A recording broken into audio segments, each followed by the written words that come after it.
বিসমিল্লাহি রহমানি রহিম। প্রিয় দর্শক, স্বাগতম।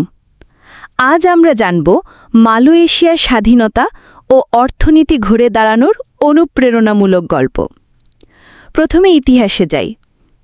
মালয়েশিয়া ৩১ আগস্ট ১৯৫৭ সালে ব্রিটিশ ঔপনিবেশিক শাসন থেকে স্বাধীনতা লাভ করে। শুরুর নাম ছিল ফেডারেশন অফ মালায়া। পরে ১৯৬৩ সালে মালয়েশিয়া গঠিত হয়, যখন সাভা, সারাওয়াক এবং অল্প সময়ের জন্য সিঙ্গাপুর যোগ দেয়। তবে ১৯৬৫ সালে সিঙ্গাপুর আলাদা হয়ে যায়। এবার আসি উন্নতির প্রধান কারণগুলোতে।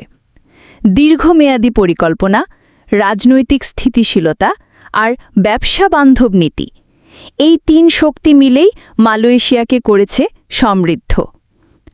স্বাধীনতার পর প্রাকৃতিক সম্পদের সঠিক ব্যবহার, রাবার, টিন, পাম তেল, কাঠ এসব রপ্তানি করে অর্থনীতি দাঁড় করানো হয়। ১৯৮০-র দশকে চালু হয় লুক ইস্ট পলিসি, জাপান ও দক্ষিণ কোরিয়ার উন্নয়ন মডেল অনুসরণ। ইলেকট্রনিক্স, অটোমোবাইল অ্যাসেম্বলি এবং ম্যানুফ্যাকচারিং খাতে বিনিয়োগ শুরু হয়। শিক্ষা ও দক্ষতা উন্নয়নে টেকনিক্যাল ও ভোকেশনাল ট্রেনিং সেন্টার গড়ে তোলা হয়। বিদেশি বিনিয়োগ আকর্ষণে কর সুবিধা, শিল্পাঞ্চল, ফ্রি ট্রেড জোন তৈরি করা হয়। এছাড়া পর্যটন ও সার্ভিস সেক্টরে কুয়ালালামপুর, লাঙ্কাউই, পেনাংকে বিশ্ব মানচিত্রে তুলে ধরা হয়। এবার দেখা যাক ব্যবসায়িক সিস্টেম। ওপেন ট্রেড পলিসি আমদানি রপ্তানি প্রক্রিয়া সহজ করেছে। ফ্রি ইন্ডাস্ট্রিয়াল জোন, কর ছাড় ও অবকাঠামো সুবিধা দিয়েছে। ইসলামিক ব্যাংকিং সুদবিহীন বিনিয়োগের সুযোগ দিয়েছে। আর ডিজিটাল গভর্নেন্স, ব্যবসা নিবন্ধন থেকে কর প্রদান, সবকিছু অনলাইনে এনেছে। নেতাদের করণীয় ছিল দীর্ঘমেয়াদী পরিকল্পনা, দুর্নীতি দমন, বিদেশি বিনিয়োগ আনা, মানব সম্পদ উন্নয়ন, জাতিগত ও ধর্মীয় সম্প্রীতি বজায় রাখা এবং অবকাঠামো উন্নয়ন।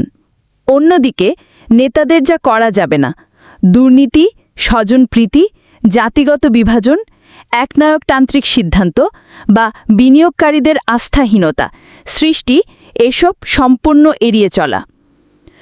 সবশেষে মালয়েশিয়া নজর দিয়েছে শিক্ষা ও প্রযুক্তি উন্নয়ন, বিদেশি ও দেশীয় বিনিয়োগ বৃদ্ধি, অবকাঠামো ও লজিস্টিক উন্নয়ন, পর্যটন ও প্রাকৃতিক সম্পদের টেকসই ব্যবহার এবং দুর্নীতি রোধে প্রশাসনিক দক্ষতা বৃদ্ধিতে।